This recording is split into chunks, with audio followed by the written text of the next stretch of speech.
Hello students, कैसे हैं आप सब लोग। आई होप आप लोग अच्छे होंगे। तो मैंने आपसे प्रॉमिस किया था कि हम लोग प्रीवियस ईयर क्वेश्चंस करेंगे। तो previous year question first chapter से स्टार्ट करेंगे और ऐसे सारे चैप्टर्स हम करेंगे। ठीक है, एक लंबी जर्नी है। ठीक है, रेगुलर जब क्लासेस आपकी होंगी तब जाके पूरी प्रीवियस ईयर क्वेश्चन, यानी आप किसी बुक की जरूरत नहीं पड़ेगी। अगर आप मेरे साथ सारे क्वेश्चन कर लेते तो आपका पूरा कंप्लीट हो जाएगा। मैं कोई क्वेश्चन नहीं छोड़ने वाला। ठीक है, तो शुरुआत करते हैं वेरी शॉर्ट आंसर क्वेश्चन से, यानी कि जो क्वेश्चन आपके 1 मार्क में आएंगे। तो आज इस वीडियो में हम 1 मार्क के क्वेश्चन कवर करेंगे जो कि आपके प्रीवियस ईयर में आ चुके हैं, उनको डिस्कस करेंगे। ठीक है, तो पहला क्वेश्चन है सीबीएसई 2014 में ये क्वेश्चन आया हुआ है, जिसमें आपसे लिखा है कि एक रिलेशन है जिसमें एक ऑर्डर पेयर है x, y such that x + 2y = 8 is a relation on. ये क्या है? ये तुम्हारा नेचुरल नंबर है। क्या है? नेचुरल नंबर है। इसका मतलब क्या हुआ कि x और y की वैल्यू सिर्फ और सिर्फ नेचुरल नंबर होगी। ठीक है, फिर बोला फाइंड द रेंज। रेंज क्या होता है? रेंज आपका होता है जब आप x की वैल्यू पुट करोगे, जो आपको y मिलेगा वो आपका रेंज होता है। ठीक है, तो अगर आपके पास x + 2y = 8 है, तो 2y = यहाँ पे मैं सॉल्यूशन लिख देता हूँ। ये हम लोग अब सॉल्यूशन कर रहे हैं। हमारे पास जो रिलेशन में कंडीशन है वो क्या है? x + 2y = 8, तो 2y आ जाएगा 8 - x, तो y की वैल्यू आ जाएगी 8 - x/2। ये हमारे पास कंडीशन आ गई, क्योंकि मुझे रेंज निकालना है, यानी कि y निकालना है, यानी कि मुझे y फाइंड आउट करना है। अब यहाँ पे क्या होगा? अब अगर मैं x को 1 पुट करूंगा तो 8 - 1 7 आएगा, 7/2 पॉइंट में आएगा, फ्रैक्शन में आएगा। और तुमसे बोला है कि नेचुरल नंबर में आंसर चाहिए, तो y यानी कि x को 1 पुट करोगे तो आपको y मिलेगा 8 - 1 यानी 7/2, जो कि नेचुरल नंबर नहीं है, तो ये रिजेक्ट हो जाएगा। फिर हम x को 2 पुट करेंगे तो y आ जाएगा 8 - 2 6, 6/2 यानी 3 आ गया। x को 3 पुट करने की कोई जरूरत नहीं है, 8 - 3 5/2 आएगा, रिजेक्ट होगा। x को 4 पुट कर देते हैं तो यहाँ से y आ जाएगा 8 - 4 4, 4/2, ये आपका 2 आ जाएगा। 5 रखने की जरूरत नहीं है क्योंकि 3/2 आएगा। 6 रख देते हैं x को, तो y = 8 - 6 2, 2/2 1। फिर 7 रखने की जरूरत नहीं है, 8 रखोगे अगर आप 8, तो 8 - 8 0 आएगा y की वैल्यू, और y की वैल्यू 0 मतलब नेचुरल नंबर में नहीं होगा। तो फाइनली हमें सिर्फ y की वैल्यू 3 2 1 मिलेगी। तो आपकी रेंज जो है वो उसका आंसर हो जाएगा, आपका रेंज क्या हो जाएगा? 1, 2, 3। ये आपका आउटकम है, ये आपका रेंज हो जाएगा। आई होप आपको समझ में आ गया हो ये क्वेश्चन। ठीक है, चलिए चलते हैं नेक्स्ट क्वेश्चन की तरफ। तो नेक्स्ट क्वेश्चन देखते हैं, सेकंड क्वेश्चन। ठीक है, state the reason the relation R in the set this given by this. CBSE 2011 का क्वेश्चन है। R 1, 2, 2, 1 not to be transitive. ठीक है, बोला ये ट्रांजिटिव नहीं होगा, ये आपको बताना है। ठीक है, तो ट्रांजिटिव क्या कहता है कि a, b है और b, c है, तो a, c का होना जरूरी है। तो अगर 1, 2 तो आप लिखोगे since 1, 2 belongs to R and 2, 1 belongs to R, but a, c ये सही, बट 1, 1 इस रिलेशन में बिलोंग नहीं कर रहा है, क्योंकि a, b है और b, c है। अगर किसी भी रिलेशन में a, b है और b, c है, लेकिन a, c नहीं है, तो नॉट ट्रांजिटिव, ये ट्रांजिटिव नहीं होगा, ट्रांजिटिव नहीं होगा। आई होप आपको ये चीज क्लियर हो गई होगी। नेक्स्ट क्वेश्चन देखते हैं। सीबीएसई 2014 में ये क्वेश्चन आया हुआ है। ठीक है, सीबीएसई 2014 का ये क्वेश्चन है, जरा देख लेते हैं क्या है इसमें। लिखा हुआ let R be the equivalence relation in the set A 0, 1, 2, 3, 4, 5 given y। ठीक, क्या है यहाँ पे? फिर सुन लो ध्यान से। Let R be the equivalence relation in the set A given है। सेट ए का मतलब है कि आप जब एलिमेंट लोगे तो 0, 1, 2, 3, 4, 5 से लोगे। अच्छा, और रिलेशन में कंडीशन क्या है कि 2 डिवाइड करता है a - b को। रिलेशन की कंडीशन ये है कि a और b के वो ऑर्डर पेयर लोगे, तुम ऐसे एलिमेंट लोगे a और b में वो वैल्यू लोगे जिससे 2 डिवाइड कर जाए। अच्छा, right the equivalence class, right the equivalence class of zero. अच्छा, अब इसका सॉल्यूशन कैसे करते ध्यान समझना। जीरो आपके लिए प्रेफरेंस है, इसके लिए इक्विवेलेंस क्लास बतानी है। जिन बच्चों ने पहली बार इक्विवेलेंस क्लास का क्वेश्चन करा तो ध्यान सुनो। अब आप ये समझो, तुम्हें a माइनस बी में कंडीशन लगाना है कि a माइनस बी जो है इज डिविजिबल बाई 2 है।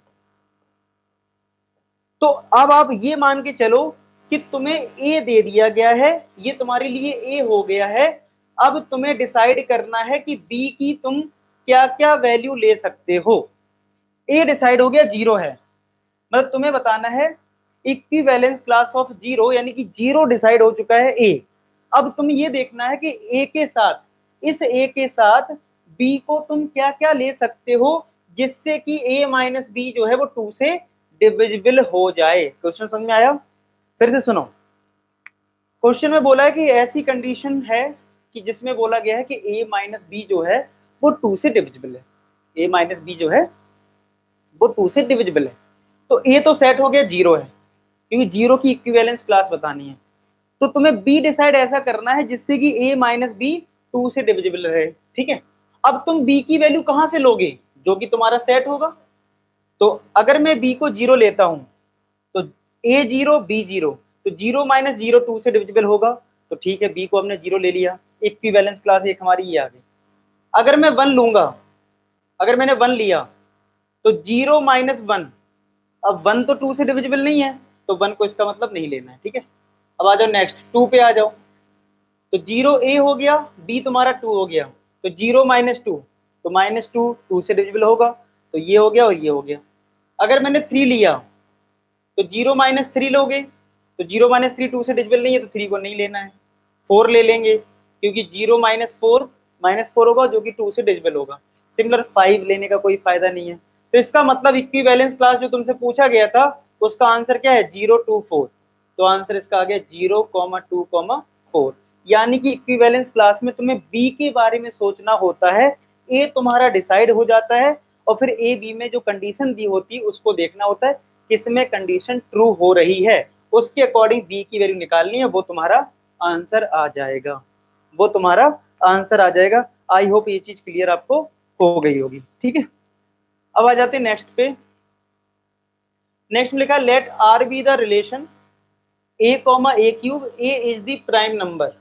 ए क्या है? ए आपका प्राइम नंबर है, ए आपका क्या है? ए आपका है प्राइम नंबर, ठीक है, बहुत अच्छी बात है। ए अगर आपका प्राइम नंबर है लेस देन 5, तो एक बताओ, अगर ए प्राइम नंबर है और लेस देन 5 है तो क्या हमारे पास सिर्फ और सिर्फ दो वैल्यू होंगी ए की दो वैल्यू होंगी, तो हमारा रिलेशन क्या आ जाएगा? अगर मैंने ए को 2 लिया तो 2,8 आ जाएगा, 3 लिया तो 27 आ जाएगा। अब तुमसे पूछा रेंज बताओ, तो रेंज की बात करें अगर हम, तो रेंज होता है y की वैल्यू, यानी ये और ये, तो यानी आंसर आ जाएगा 8,27।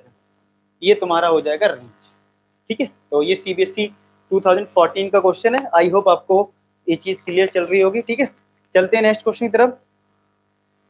नेक्स्ट है तुम्हारे पास let a equal to 1 2 3, b equal to 4 5 6 7 and let function this be a function from a to b, state whether this function is 1 1 or not। ये बोला गया है कि ये फंक्शन 1 1 है या नहीं है। अब 1 1 कब होता है? जब एक एलिमेंट की एक इमेज होती है तभी तो वो 1 1 होता है। अच्छा जी, बहुत बढ़िया बात है। तो अगर मैं इसको एक एरो डायग्राम से समझने की कोशिश करूं तो बोला गया 1 का 4, 2 का 5 और 3 का 6। अब आप साफ साफ देख पा रहे हो एक एलिमेंट की एक ही इमेज है, तो आप लिख देना इस क्वेश्चन के आंसर में every element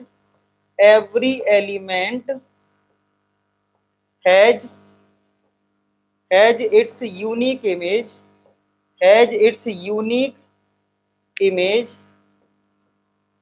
so this function is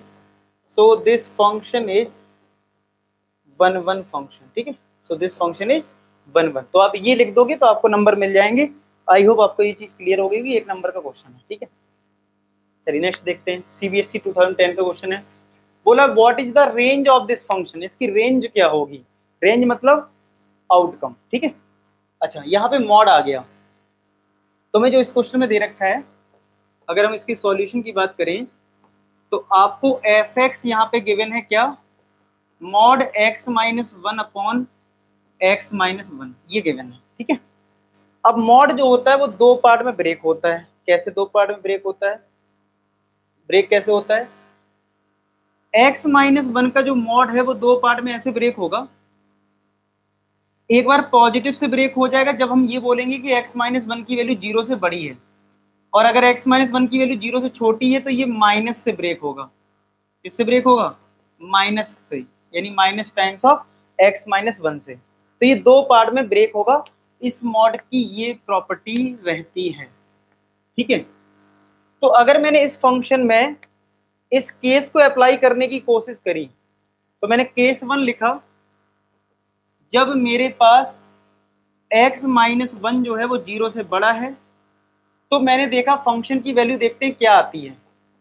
तो हमने अगर ये वाला केस लिया है तो मॉड किससे ब्रेक हो रहा है, x माइनस वन से।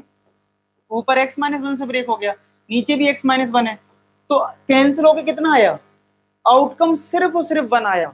मतलब आपने अगर पहला वाला केस ले लिया ये वाला तो आउटकम सिर्फ वन आ रहा है, और अगर आपने केस टू लिया जिसमें आपने बोला कि x माइनस वन की वैल्यू लेस देन जीरो है, तो अगर आप एफ एक्स निकालोगे तो ये जो मॉड है वो नेगेटिव से ब्रेक हो जाएगा, यानी कि minus times of x minus one.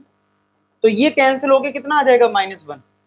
यानी कि आपने सारी वैल्यूज x की ले ली है। क्यों ले ली है, कोई बोलेगा सर कैसे ले ली, एक बताओ। x माइनस वन जीरो से बड़ी का मतलब क्या है कि x की वैल्यू वन से बड़ी है, यानी कि नंबर लाइन पे आपने वन को लेके वन से बड़ी सारी वैल्यूज ले ली हैं x की, और यहाँ पे क्या है, x की वैल्यू लेस देन वन है, यही तो मतलब है। यानी यहाँ पे सारी वैल्यूज ले ली, तो क्या आपने सारी वैल्यूज ले ली हैं x की, number line all real number values ले ली हैं आपने। तो आउटकम क्या मिला, वन और माइनस वन। इसका मतलब क्या हुआ, आउटकम को ही रेंज बोलते हैं। तो अगर मुझे इसका रेंज लिखना है फाइनली, तो मुझे रेंज क्या लिखना है इसका, इस क्वेश्चन का answer minus one comma one. सिर्फ और सिर्फ ये दो आंसर होंगे इस क्वेश्चन के लिए, सिर्फ और सिर्फ ये दो आंसर होंगे इस क्वेश्चन के लिए। आई होप आपको क्लियर हो गया होगा। चलिए करते हैं नेक्स्ट क्वेश्चन। नेक्स्ट क्वेश्चन देख लेते हैं क्या है। नेक्स्ट में लिखा हुआ है let F one comma three comma four one two five, मतलब ये क्या, ये डोमेन होता है। ठीक है, और ये तुम्हारा कोडोमेन होता है। फंक्शन में जैसे लिखते हैं ना F such that A arrow B, इस तरीके से लिखते हैं ना, तो ये तुम्हारा होता है डोमेन और ये होता है कोडोमेन। ठीक है, अच्छा तो सिमिलर यहाँ पे फंक्शन दे रखा है, तो ये इसका डोमेन और ये इसका कोडोमेन है।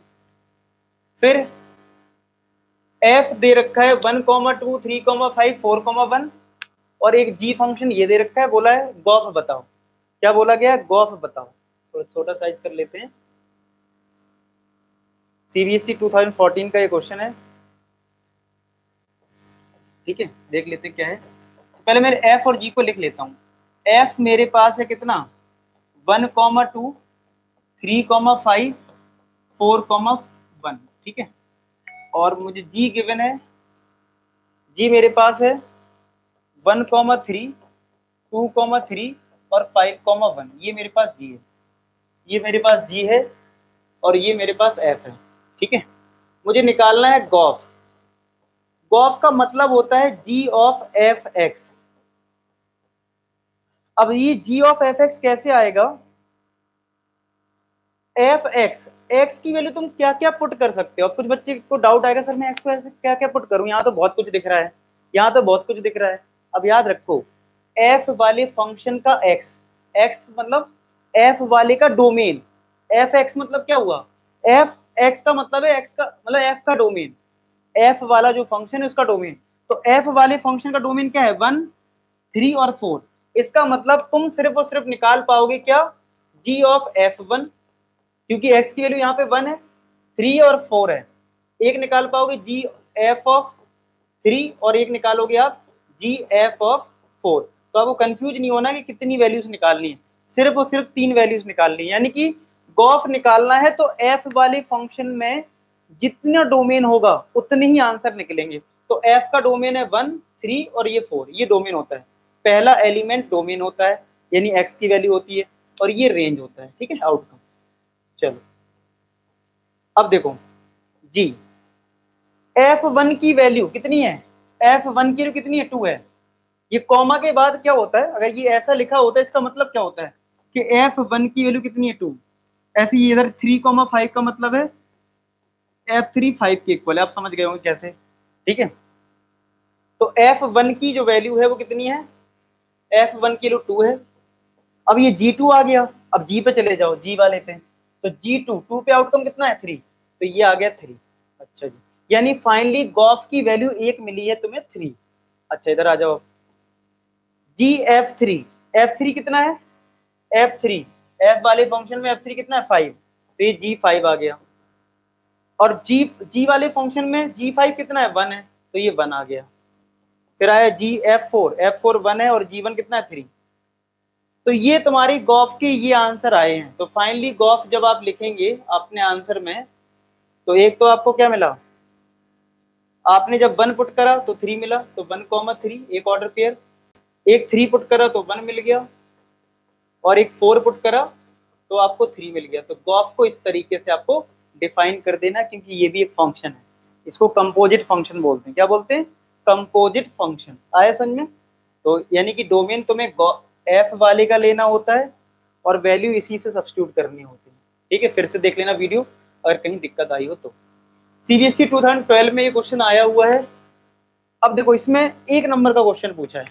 अब तुम सोचोगे पता नहीं सर इसमें क्या क्या करना है। देखो इस क्वेश्चन में ऑलरेडी लिखा है कि इफ एफ जो फंक्शन है इज एन इनवर्टिबल फंक्शन, पहले ही बोल दिया है। तो भैया तुम्हें 1 on 2 फॉर गॉफ कुछ मत निकालना, 1 नंबर का क्वेश्चन है, सीधा काम करना है। क्या है सीधा काम, आपको अगर एफ एक्स दे रखा है और अगर इनवर्स निकालना है, आपने पता होगा कैसे करते हैं एफ इनवर्स। 1 नंबर का क्वेश्चन है ना, 2x - 7/4 है, ठीक है। तो आपको सीधा क्या करना होता है, आपको अगर याद हो, एफ एक्स को y लेना होता है और x की वैल्यू y के टर्म में निकालनी होती है, वही तुम्हारा एफ इनवर्स होता है, ठीक है। तो ज्यादा कंफ्यूज मत होना कि सर इन्वर्टिबल का क्वेश्चन आएगा तो क्या हमें 1 on 2 करना है, कुछ नहीं करना है। अगर इन्वर्टिबल दे रखा है सीधा सीधा क्वेश्चन होता है। एफ एक्स को y लिखा, ये बन गया 4y = 2x - 7, ये हो गया 4y + 7 = 2x। तो यहाँ से x = आ जाएगा 4y + 7/2, ये तुम्हारा x आ गया।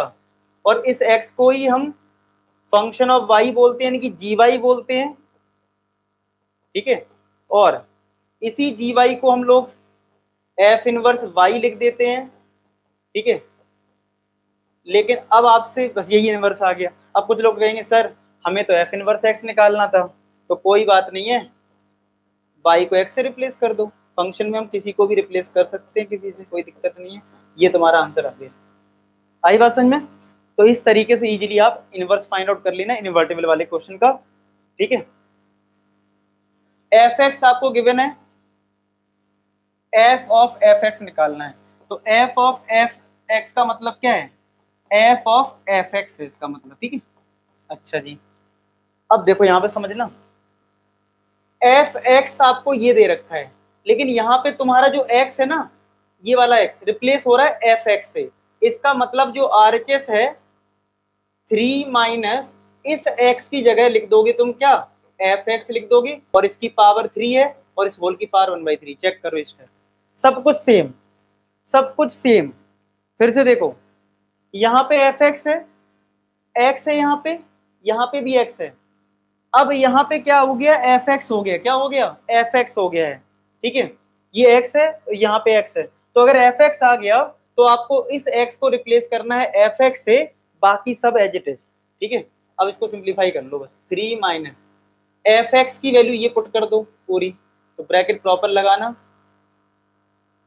3 माइनस x³ की पावर 1/3, और इस पे पावर 3 है और इस पूरे पे पावर 1/3 है। तो ये 3 पहले कटेगा, तो 3 माइनस, ये ब्रैकेट ओपन होगा तो माइनस का 3 हो जाएगा, और माइनस माइनस प्लस का x³ हो जाएगा, पावर ये होल की 1/3 है। 3 से 3 कट गया, 3 से 3 कट गया, तो x की पावर 3 की पावर 1/3, 3 कट जाएगा तो आंसर कितना आ जाएगा, x आ जाएगा। आया समझ में? अच्छा क्वेश्चन था, एनसीईआरटी बेस्ड था। ठीक है, आई होप आपको ये क्वेश्चन क्लियर हो गया होगा। चलिए नेक्स्ट देखते हैं। ठीक है, तो सारे क्वेश्चंस हो गए। ठीक है, तो ये लास्ट क्वेश्चन था जो आपका 1 मार्क का क्वेश्चन इस टाइप का बनता है। ठीक है, तो मिलते हैं फिर बाकी नेक्स्ट वीडियो में। ठीक है, आगे के क्वेश्चंस हम लोग कवर करेंगे। आई होप आज के सारे क्वेश्चंस आपको समझ में आए हों, आपको एक चीज क्लियर हुई हो कि कैसे क्वेश्चंस करने हैं, 1 मार्क में कौन कौन से क्वेश्चंस आ सकते हैं। लेकिन जितने भी क्वेश्चंस होंगे A to Z मैं सारे इस सीरीज में करवाने वाला हूँ। तो यार वीडियो को शेयर करना, ठीक है, और सारे वीडियोस को देखना, जिससे कि आप एक रजिस्टर बना लेना। यार एक काम करना, आप लोग रजिस्टर बना लेना, उसमें लिख देना प्रीवियस ईयर्स क्वेश्चंस और लाइन से मेरे साथ करते जाओ। बहुत बढ़िया फीलिंग आएगी और आपका एक रजिस्टर जब भर जाएगा आपको बड़ा अच्छा फील होगा, यार मैंने सारे क्वेश्चन करे, अब किसी बुक से पढ़ने की जरूरत नहीं है। ठीक है, तो इसी पॉजिटिव थॉट के साथ मिलते हैं नेक्स्ट वीडियो। तब तक अपना ख्याल रखें। Bye bye to all.